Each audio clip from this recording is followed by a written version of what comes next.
Hello students, welcome to the exam counsellor. I am your teacher Iqra. आज हम कुछ MCQs, important MCQs rather practice करेंगे on the topic female foeticide. ठीक है, so let us start a topic with question number 1, that is what is female foeticide. सबसे पहले कि female foeticide क्या होता है। देखो, पहले अगर आप वर्ड फेटिसाइड बोलोगे ना, फेटिसाइड किस चीज़ को बोलते हैं? अगर हम टर्मिनेट करें, डिस्ट्रॉय करें फीटस को, है ना। फीटस मतलब जब बेबी बनने वाला होता है, जो अर्लीस्ट स्टेज होता है ना एक बेबी का, एक बेबी बनने का जो सबसे अर्लीस्ट स्टेज होता है, जब एक मल्टी सेल्यूलर स्टेज होता है आपका, बिल्कुल उसको हम फीटस बोलते हैं। तो अगर हम फीटस को टर्मिनेट करें, डिस्ट्रॉय करें, उसको हम फीटिसाइड बोलते हैं। So now here the word is what is female foeticide. तो फीमेल फीटिसाइड क्या है कि अगर आपको पता चले कि बेबी गर्ल है, मदर के जो यूट्रस में है बेबी गर्ल है, तो अगर आप चाहोगे कि हम उसे ख़त्म करें, उसे डिस्ट्रॉय करें, उसे पैदा ना होने दें, उस चीज़ को हम बोलते हैं फीमेल फीटिसाइड, है ना। So let us see the options.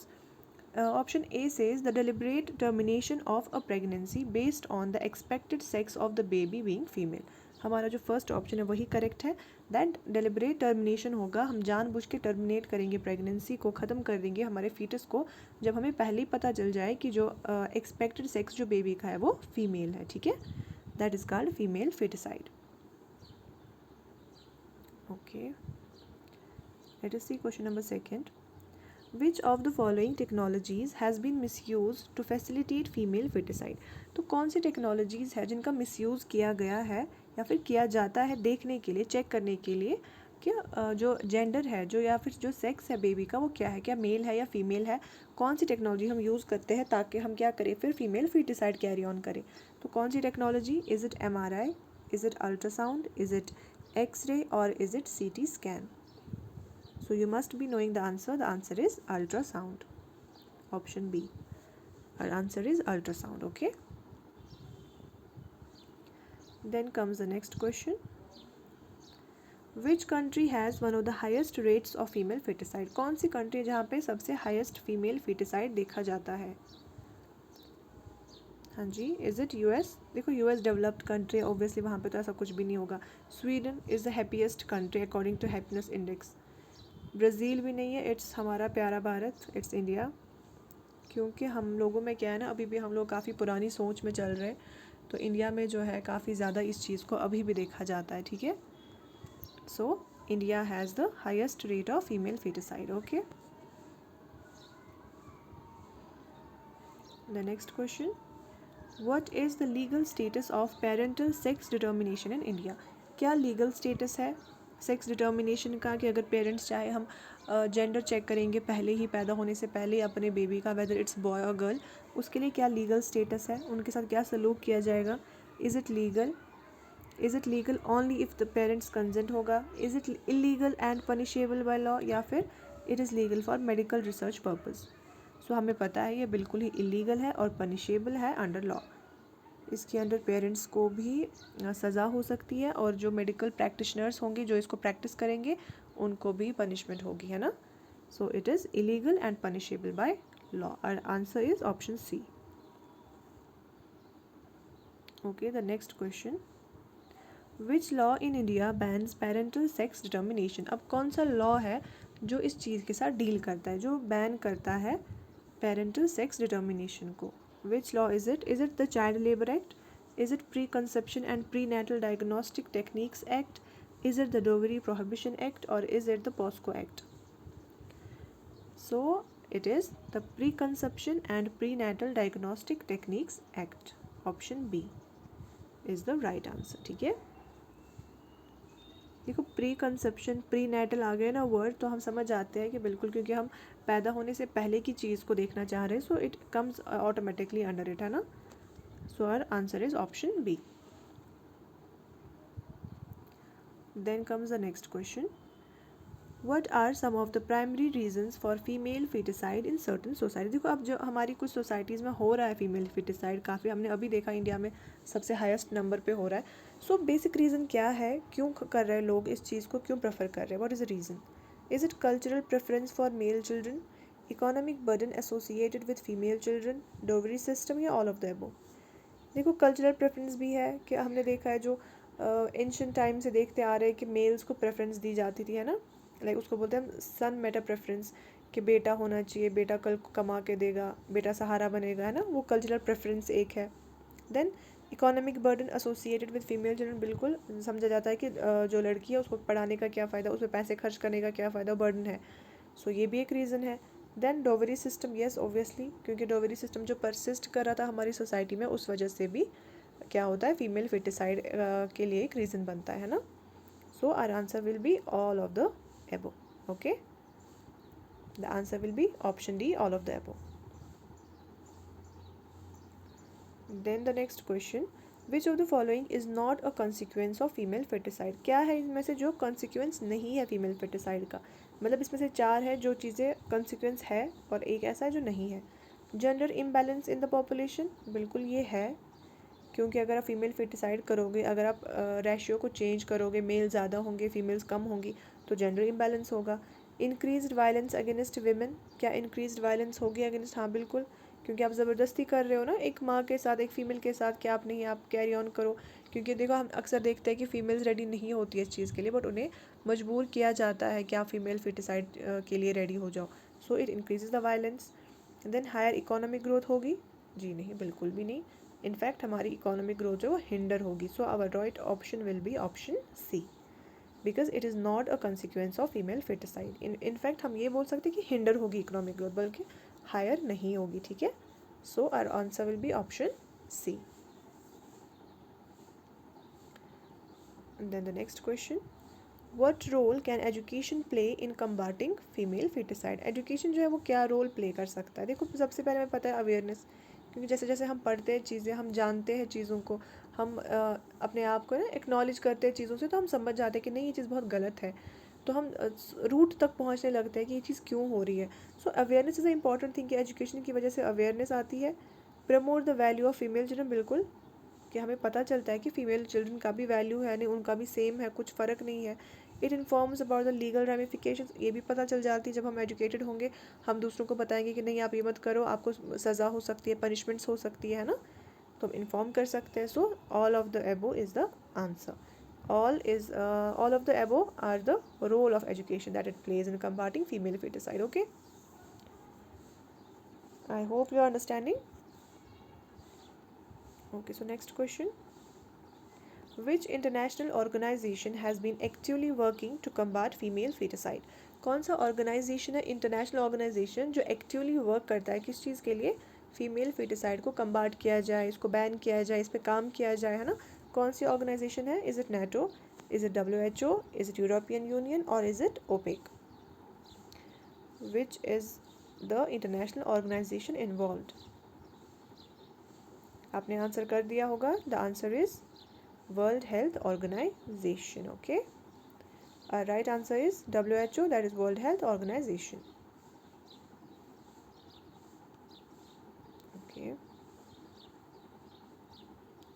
so the next question, which measure is effective in reducing the practice of female feticide, तो कौन सी चीज़ है जो करने से क्या होगा, जो इफ़ेक्टिव रहेगा, जो अच्छा रहेगा कि हम रिड्यूस कर पाएँ फीमेल फेटिसाइड को, क्या कर सकते हैं हम ताकि रिड्यूस हो। Strict enforcement of laws banning sex selective abortions, बिल्कुल ये तो है ही, क्योंकि जब आप स्ट्रिक्ट एनफोर्समेंट करोगे लॉज की, आप बिल्कुल लॉज पे रहोगे, उनको एनफोर्स करोगे सही से, तभी बैन, जो अपने गवर्नमेंट ने अगर बैन लगाई है तभी तो वो वर्क करेगा ना, जब आप स्ट्रिक्ट एनफोर्समेंट करोगे। देन पब्लिक अवेयरनेस कैंपेन्स, ये तो बहुत ज़रूरी है कि आपको पब्लिक को अवेयर करना पड़ेगा, क्या आप प्रमोट करो जेंडर इक्वालिटी, कि सब सेम है, कुछ फ़र्क नहीं है, या फिर लीगल रेमिफिकेशंस, आप जब आप अवेयर करोगे लोगों को तो लोग इस चीज़ से पीछे हटेंगे। Then providing incentives for female families with daughters, या फिर आप क्या करोगे, जहाँ घरों में डॉटर्स है आप उनको इंसेंटिव्स प्रोवाइड करोगे, आप उनको कुछ मॉनिटरी बेनिफिट्स दे सकते हो, है ना, कुछ काइंड बेनिफिट्स दे सकते हो, जैसे हमने देखा था बेटी बचाओ बेटी पढ़ाओ इनिशिएटिव आया था हमारा, है ना। सो ऐसे इनिशिएटिव्स आप लाओगे तो उसकी वजह से भी जो है वो रिड्यूस हो जाएगा। So our answer will be all of the above. Okay, all of the options are correct in reducing the practice of female feticide. Okay, the next question, which demographic consequence is directly linked to female feticide, इनमें से क्या चीज़ है जो directly linked है ना, demographic मतलब जो हमारी पॉपुलेशन को लेके चीज़ें हैं, या फिर हमारी जो सोसाइटी को लेके क्या चीज़ है इनमें से जिसका डायरेक्ट असर पड़ता है, किसकी वजह से, फीमेल फेटिसाइड की वजह से।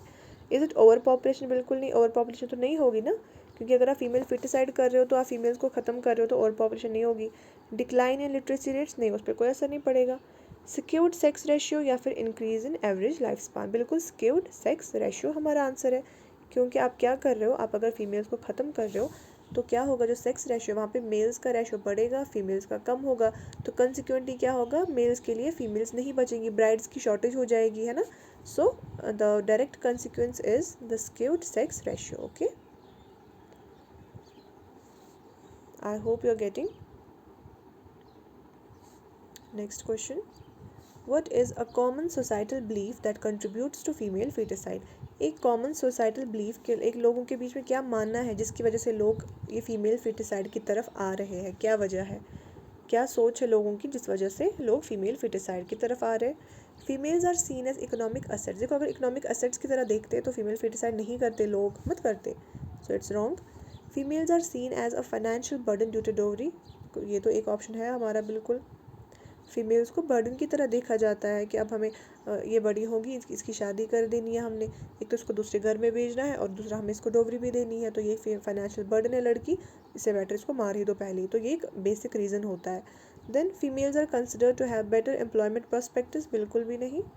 Females are perceived to bring more social prestige, देखो अगर ये सब चीज़ें लोग सोचते तो फिर ऐसा कभी भी नहीं होता ना इंडिया में, तो हम नंबर 1 नहीं होते फीमेल फिटिसाइड में। तो लोगों की सोच जो है वो इसी तरफ जाती है कि females are seen as financial burden due to dowry, this will be our right answer. Okay, I hope you are getting. Now the next question, which international declaration addresses gender equality and aims to combat practices like female feticide? तो ऐसी कौन सी declaration की गई, international declaration, जहाँ पे address किया गया किस चीज़ को, जेंडर इक्वालिटी को, और एम किया गया कि हम फीमेल फिटिसाइड को कम्बाट करेंगे, कम करेंगे, बैन करेंगे, है ना। कौन सा है वो? Is it universal declaration of human rights, is it Kyoto protocol, is it Geneva convention, और is it united nations millennium declaration? Yes, you must be knowing the answer. Our right answer is option D, that is United Nations Millennium Declaration. Okay, United Nations Millennium Declaration, that's the right answer. Next question, what has been one of the adverse effects of female feticide on men in regions with skewed sex ratio? देखो ये normal सी बात है, अगर क्या होगा, आप एक कोई एरिया है, आप वहाँ पे फीमेल फिटिसाइड कंटिन्यूसली कर रहे हो प्रैक्टिस, तो एट द एंड क्या होगा ना कि इस एरिया में जो मेल्स हैं उनका नंबर काफ़ी ज़्यादा बढ़ेगा और जो फीमेल्स हैं वो बिल्कुल कम हो जाएंगी। तो अल्टीमेटली क्या होगा, ये जब मेल्स बड़े होंगे तो इनको शादी के लिए ब्राइड्स ही नहीं मिलेंगी, तो वहाँ पे शॉर्टेज किसकी हो जाएगी, ब्राइड्स की शॉर्टेज हो जाएगी ना, इनको नहीं मिल पाएंगी ब्राइड्स। बाकी तो और मेल्स पे कोई ऐसा नहीं पड़ेगा, बस यही होगा कि मेल्स को अपने पार्टनर्स नहीं मिल पाएंगे आगे जाके, है ना। So that will be the basic effect, जो एडवर्स इफेक्ट होगा जो मैन पे पड़ेगा, है ना। So let us see the options. First option says increased opportunities for higher education, नहीं, इसका कोई लेना देना नहीं है इसके साथ। डिफिकल्टी इन फाइंडिंग ब्राइड्स, बिल्कुल, this is our option, that they will have difficulty in finding brides. जब रेशियो स्केव्ड होगा तो they will not be able to find brides for themselves. Okay, clear? Next question, which medical professionals are often implicated in facilitating female feticide? कौन से medical professionals हैं जो किससे वाबस्ता होते हैं फीमेल फिटिसाइड से? कौन से प्रोफेशनल्स होंगे? क्या कार्डियोलॉजिस्ट होंगे? नहीं, हमें पता है वो तो हार्ट के डॉक्टर होते हैं। क्या डेंटिस्ट होंगे? उनका तो कुछ भी नहीं है। ऑप्थेल्मोलॉजिस्ट होंगे? नहीं, ये तो आई डॉक्टर्स होते हैं। देन हमें पता है गायनोकोलॉजिस्ट एंड रेडियोलॉजिस्ट। गायनोकोलॉजिस्ट और रेडियोलॉजिस्ट क्यों? क्योंकि वही तो यूएसजीज वगैरह करते हैं ना, हमारे जितने भी टेस्ट यूएसजीज होते हैं वो रेडियोलॉजिस्ट ही करते हैं। So they both are involved in facilitating female feticide. Okay, so our right option is option B.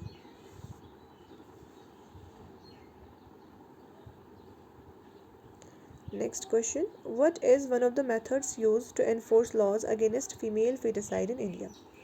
So what is one of the method, कौन सा मेथड यूज़ किया जाता है to enforce law, ताकि लॉज को हम enforce कर पाए against female feticide in India? Providing free education to female children, conducting sting operations on clinics, offering monetary rewards for reporting violations या फिर प्रमोटिंग मेल स्टरलाइजेशन। देखो बोल रहा है क्या मेथड है जिसको हम यूज़ करेंगे, एनफोर्स, ताकि हम एनफोर्स, क्योंकि ज़बरदस्ती आपको करनी पड़ेगी, क्योंकि लोग जो है ना लॉज को आराम से नहीं मानते। जब तक आप उनको सज़ा नहीं दोगे, आप उन पर थोड़े हार्श नहीं होंगे ना, लोग नहीं मानते ऐसी चीज़ें। तो आप क्या करोगे ताकि फीमेल फिटिसाइड जो है वो, उसके जो लॉज हैं उनको इन्फोर्स किया जाए। हमने अक्सर सुना है, हम न्यूज़ में देखते हैं कि स्टिंग ऑपरेशंस किए जाते हैं। अचानक से किसी क्लिनिक का आपको थोड़ा सा रिपोर्ट मिल गया कि वहाँ पे ऐसा हो रहा है, तो क्या करते हैं जो ऑफिसर्स होते हैं वो स्टिंग ऑपरेशंस कैरी करते हैं, वहाँ पे जाते हैं, रंगे हाथ उनको पकड़ लेते हैं, उनको पनिशमेंट्स देते हैं, और फिर उस वजह से जो है उस एरिया में काफ़ी ज़्यादा ये चीज़ें कम हो जाती है ना। लोगों को पता चल जाता है कि नहीं पनिशमेंट होगी, अब हमें ये नहीं करना चाहिए। So the right option is option B, conducting sting operations on clinics. Okay, next question. Which psychological impact might occur in communities practicing female feticide? क्या psychological impact पड़ सकता है लोगों पे, communities पे, females पे? इनफैक्ट अगर फीमेल feticide हो रहा है तो क्या इंक्रीज होगी मेंटल वेलबींग? नहीं, डिक्रीज होगी। In fact higher levels of stress and anxiety, बिल्कुल higher levels of stress and anxiety होगी लोगों को। ग्रेटर कम्युनिटी कोहेजन, नहीं बिल्कुल नहीं होगा। एंड एनहेंस्ड फैमिली बॉन्ड्स होंगे, बिल्कुल नहीं, क्योंकि क्या होगा ना, इसकी वजह से वायलेंस बढ़ता है, डोमेस्टिक वायलेंस बढ़ता है, लोगों में दरारें आती है, रिश्ते ख़राब होते हैं, तो ये चीज़ें तो नहीं होंगी। सो क्या होगा, higher levels of stress and anxiety. जो मदर होती है, जिनके यूट्रस में वो बेबी होता है, फीटस होता है, उन पर स्ट्रेस आता है, उनकी वजह से क्या होगा, जब माँ स्ट्रेस्ड होगी तो अगर छोटे छोटे बच्चे और होंगे उन पर स्ट्रेस आता है, तो ओवरऑल जो है लेवल ऑफ स्ट्रेस एंग्जाइटी बढ़ जाती है एक फैमिली में। ठीक है, next question. What is the global campaign by the United Nations to combat gender-based discrimination and violence? United nation ने क्या किया था, उन्होंने एक कैंपेन, ग्लोबल कैंपेन एक चलाया था उन्होंने, किस चीज़ के लिए, जेंडर इक्वालिटी के लिए, कि जेंडर जो डिस्क्रिमिनेशन है उसको कम किया जाए, या जेंडर बेस्ड वायलेंस उसको कम किया जाए। तो उस वाले इनिशिएटिव का क्या नाम था, उस कैंपेन का नाम क्या था?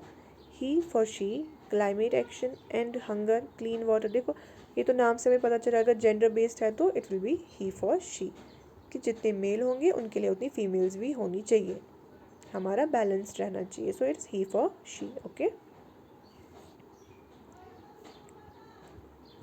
देखो आपको जो एग्ज़ाम में है ना, आपको जो ऑप्शन है वो इतने इजी नहीं होंगे। यहाँ पे आपके ऑप्शन जो है इजी है, बाकी आपको आराम से पता चल रहा है।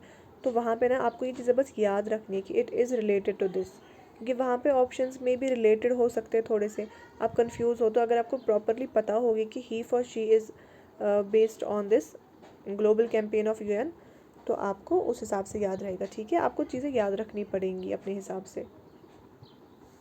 Okay, next question. What role does media play in addressing female foeticide? देखो मीडिया क्या रोल प्ले करता है, हमें पता है मीडिया का तो बेसिक काम है अवेयरनेस जनरेट करना या फिर प्रमोट करना इक्वालिटी को, क्योंकि मीडिया यही रोल प्ले कर सकती है ना, whether it's through social media, whether it's through news, whether it's through anything, print media हो या फिर हमारा जो इलेक्ट्रॉनिक मीडिया हो, उनका रोल होता है वो अवेयरनेस रेज करे, प्रमोट करे इस चीज़ को, है ना। So what would be the main role? Ignoring नहीं, परपेचुएटिंग नहीं, raising awareness and promoting gender equality. ये अवेयरनेस रेज कर सकते हैं, प्रमोट कर सकते हैं जेंडर इक्वालिटी को, ये बेसिक रोल है जो मीडिया प्ले कर सकता है इस चीज़ में, है ना। Okay, the next question. Which Indian state has implemented notable measures to combat female fit? देखो अब ऐसी कौन सी इंडियन स्टेट है जिन्होंने काफ़ी अच्छे मेजर्स किए थे किस चीज़ को लेके, फीमेल फिटिसाइड को लेके, such as Beti Bachao Beti Padhao campaign के अंडर इन्होंने काफ़ी अच्छा काम किया, इन्होंने काफ़ी नोटेबल चेंजेस लाई अपनी स्टेट में ताकि इस चीज़ को कम किया जाए। तो कौन सी स्टेट है हमारी? इज़ इट केरला, हरियाणा, महाराष्ट्र और तमिलनाडु? देखो आपको अगर पता होगी ना, सबसे ज़्यादा जो ये फीमेल फिटिसाइड या फिर ये सारी चीज़ें जो जेंडर बेस्ड इनइक्वालिटीज़, ये ज़्यादा हरियाणा में ही देखी गई थी। तो हरियाणा ने ही जो है सबसे ज़्यादा नोटेबल चेंजेस लाई, अच्छी तरह से इम्प्लीमेंटेशन किया लॉज का ताकि इस चीज़ को कम किया जाए। सो it is Haryana. Okay, I hope it's clear. Next question. How does female foeticide affect the long term demographic structure of a society? Female foeticide का क्या असर पड़ता है लॉन्ग टर्म में हमारे डेमोग्राफिक स्ट्रक्चर पे, जो हमारी ओवरऑल इंडिया की जो पॉपुलेशन है, जो हमारी वर्किंग पॉपुलेशन है, उस पर क्या असर पड़ेगा फीमेल फिटिसाइड का? It leads to a balanced age distribution, बिल्कुल भी नहीं। क्रिएट्स अ सरप्लस, सरप्लस तो क्रिएट नहीं करेगा, डेफिसिट करेगा, है ना। सरप्लस कहाँ से करेगा, क्योंकि अगर फीमेल फिटिसाइड हो रही है तो फिर तो कम हो रही है females. Results in a significant number of unmarried man, या causes an even distribution, even distribution भी नहीं होगा। So it results in the significant number of unmarried man, क्योंकि अगर सेक्स रेशियो आपका इम्बैलेंस हो रहा है तो मैन को नहीं मिलेंगी फीमेल्स, आगे जाके ब्राइड्स की शॉर्टेज होगी। So there will be the result of unmarried man. Okay, तो right option is option C. Next question, which term describes the societal preference for male children over female. मैंने आपको पहले starting में भी बताया था कि जो प्रेफरेंस होती है मेल चिल्ड्रन के लिए ओवर फीमेल चिल्ड्रन, उसके लिए एक स्पेसिफिक टर्म यूज़ की जाती है, दैट इज़ सन प्रेफरेंस, या फिर सन मेटा प्रेफरेंस भी बोलते हैं उस चीज़ को, ठीक है। सन प्रेफरेंस या फिर सन मेटा प्रेफरेंस। देखो पैट्रियार्की मतलब होता है अगर कहीं पे मेल का रूल हो, है ना, हेड जहाँ पे मेल हो, मेल्स की चलती हो, तो उसको पैट्रियार्की बोलते हैं। मैट्रियार्की हो के जहाँ पे फीमेल्स की लीड हो, एक लाइक फैमिली में हो या फिर किसी कम्युनिटी में अगर फीमेल हेड हो तो उसको मैट्रियार्की बोलते हैं। So it is son preference या फिर son meta preference. Okay, clear.